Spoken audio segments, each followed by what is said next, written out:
because it's like, oh, you can worry about interest rates rising up, inflation's going up, the gas pump prices are going up, we got the Ukraine war, we got, blah, blah, blah, blah, blah. Just list it. But if you're measuring your happiness on all those things outside of yourself, you're designing the wrong plan.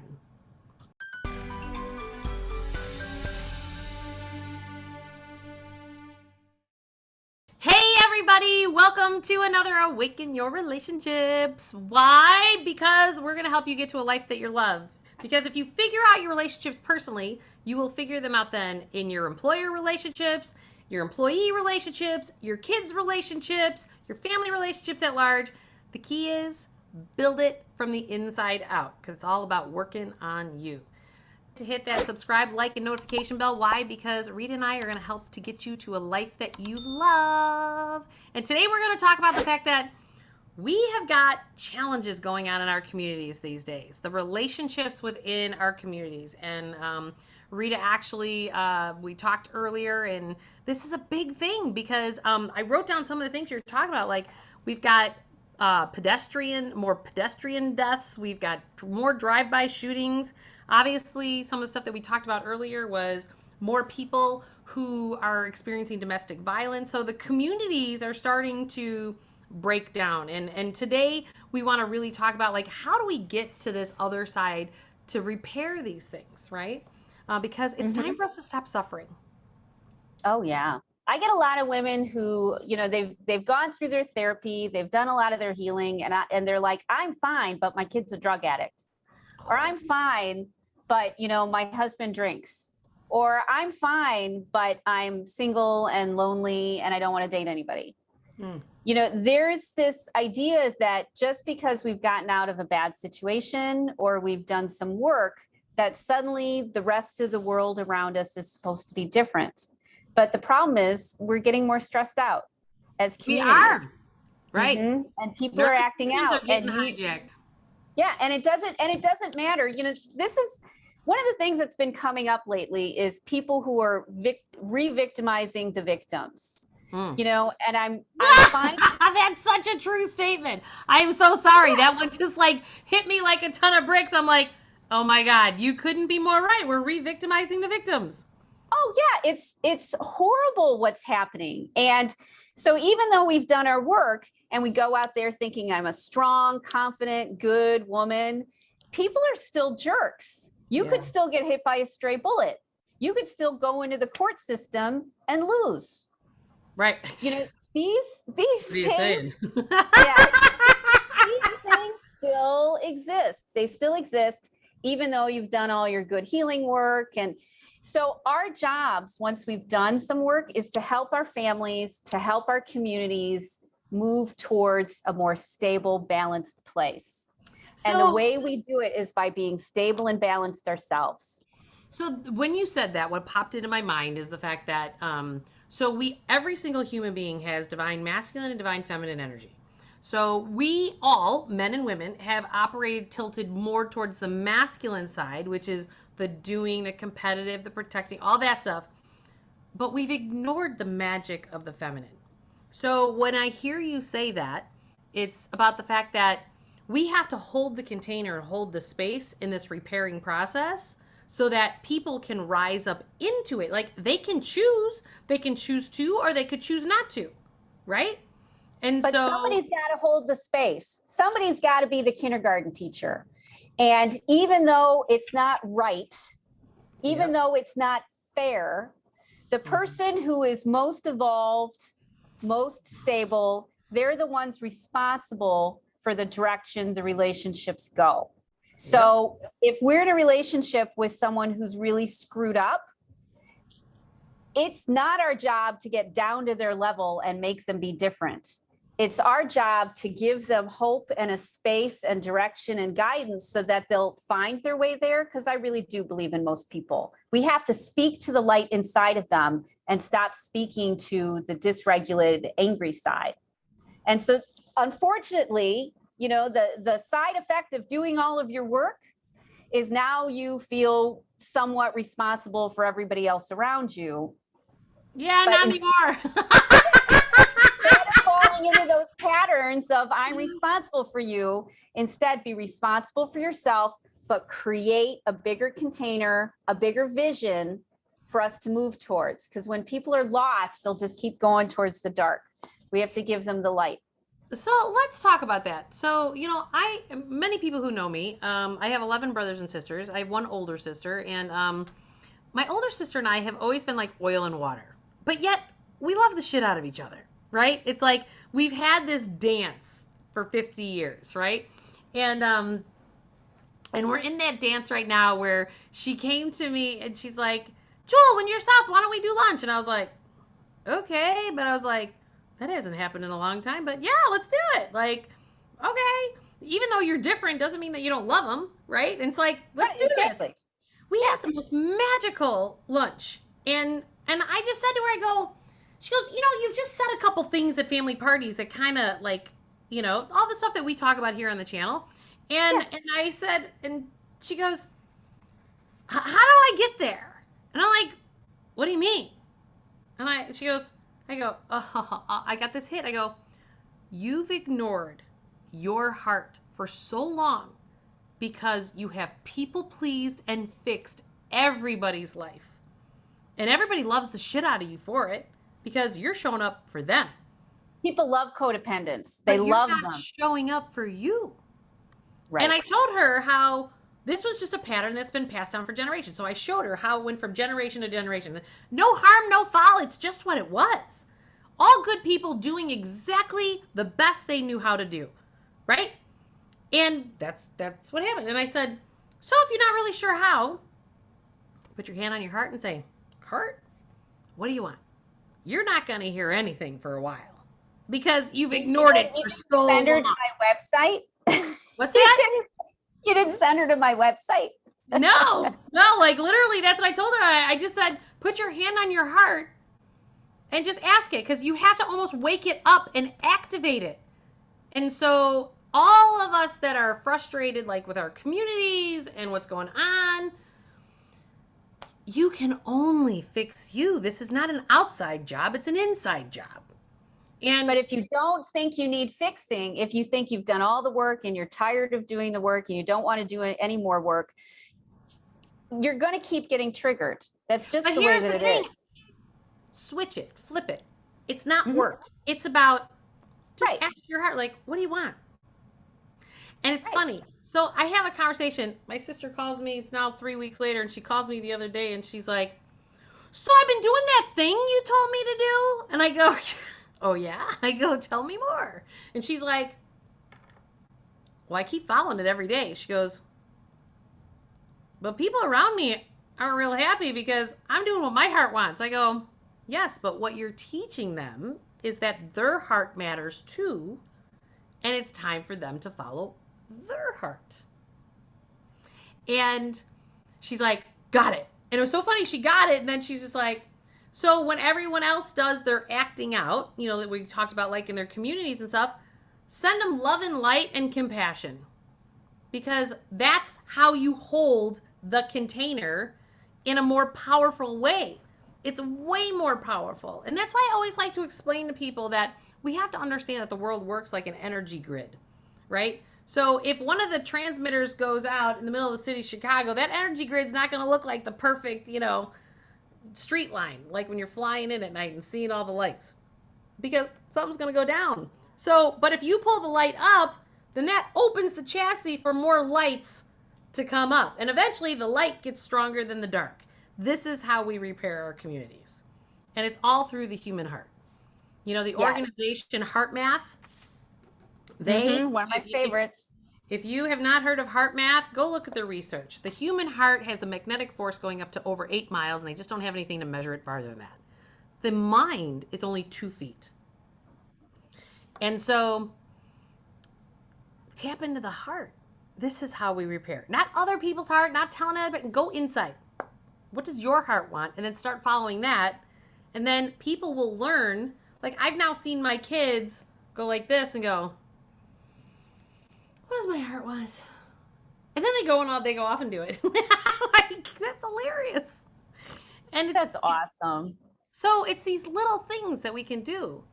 But our communities are struggling. And it's like, if we focus on the struggle, we're going to keep creating more struggle.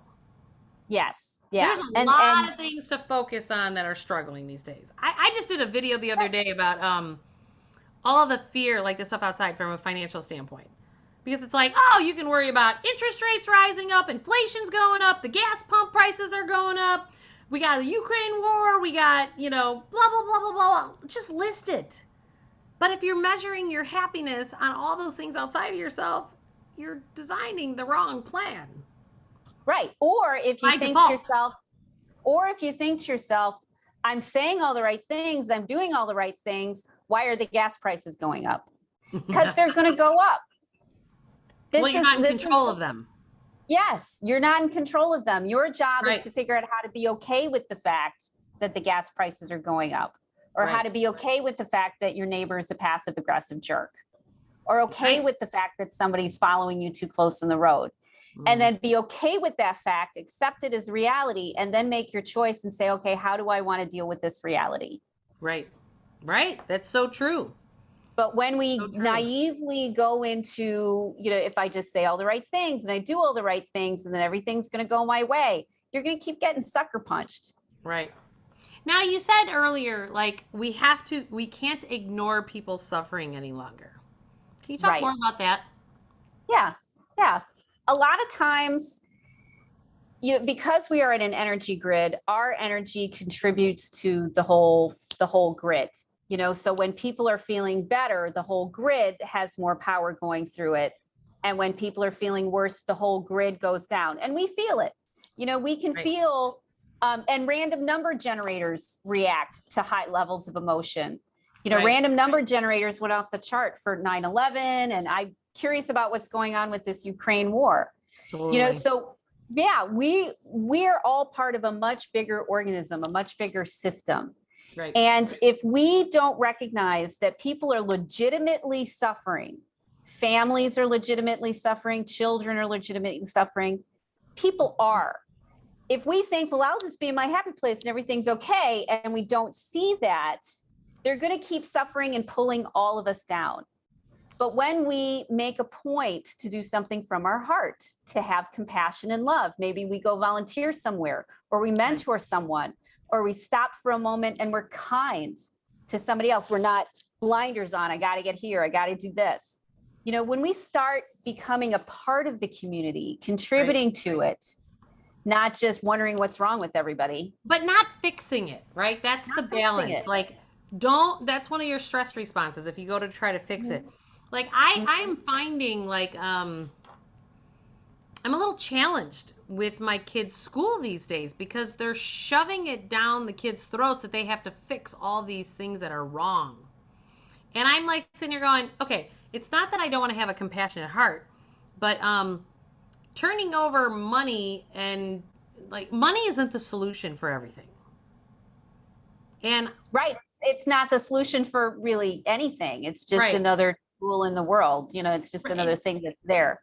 And it's fascinating to me. I always say that prayer is talking to God in the universe, and meditation is listening.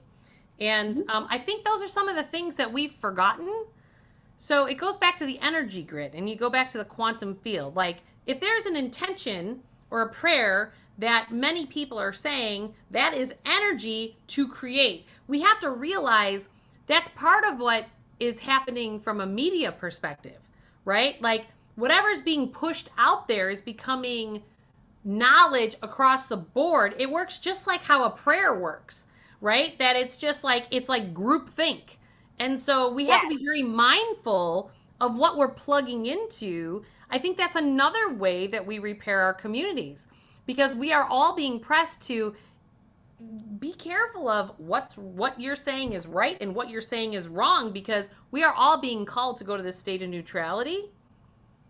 And if we're projecting onto others that it's got to be this way, well, then you're in duality, you're in the old model, and you're in your suffering cycle, Yeah. And, or you can sit there and say, okay, I am going to absorb this, and go, no, I'm not going to react. Like, I'm going to hold the state of neutrality. Even though my pattern's been to absorb, I'm not the projector, but I might absorb it. no, I'm going to stay in neutrality and I'm going to just hold, and not give that energy anymore. Like people laugh at me, like I don't watch all this stuff on TV and news. Like Oh, I don't I either. know enough Yeah. of what's going on to be aware, but I don't plug into any of it. None of it. Right. And then Right. I You get have the to things from the know it kids' school. exists. Right. I get Yep. all this stuff from the kids' school about how they're all plugging into it and how like we have to fix it. And I'm like going, yeah, no, can't do Yes. it. Stop. Can't do Yep. Yep. And it. that's we're taught as women that we're responsible for everybody, and we're not. But then we do this healing thing and we basically say, well, I'm only going to take care of me and everybody else has to deal with themselves. And that's good, but you're still part of the community. There's Right. still going to be drive-by shootings. There's still going to be domestic violence. Your neighbor is still going to, yell at his wife. So these things are still there. And if we turn a blind eye to them and only look at our identity Right. of who we are, Right. Julie or Rita, then we're just as narcissistic as the people who are creating the drama in our communities. True that. We're turning a blind eye to it.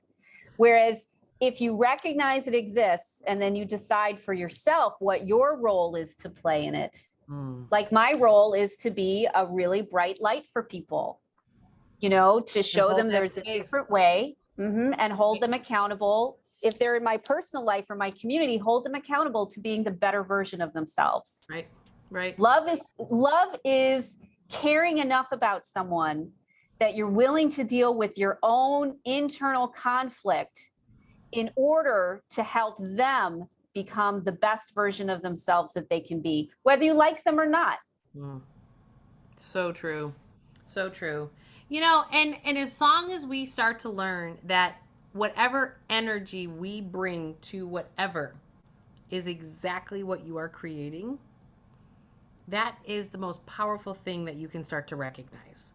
And then make a conscious choice of how you choose to then hold the container for not only yourself to rise more up into, but then that will automatically hold the container for other people to choose or not to choose to step into, because it's not your business whether they do or they don't. Not your business. Your You just job have to is create hold the the container. space.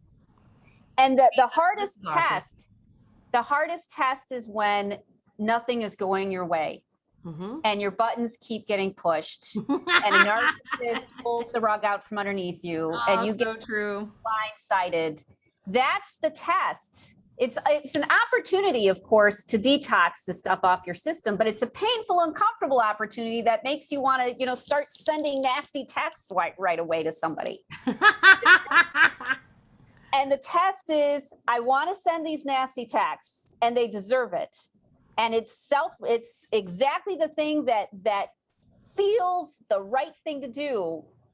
But I'm just going to pause and I'm going to eat a blueberry and I'm going to walk and look at the sunrise and I'm going to smell the dirt and I'm going to listen to the rain. And that's what I'm going to do instead. And then decide how I want to respond.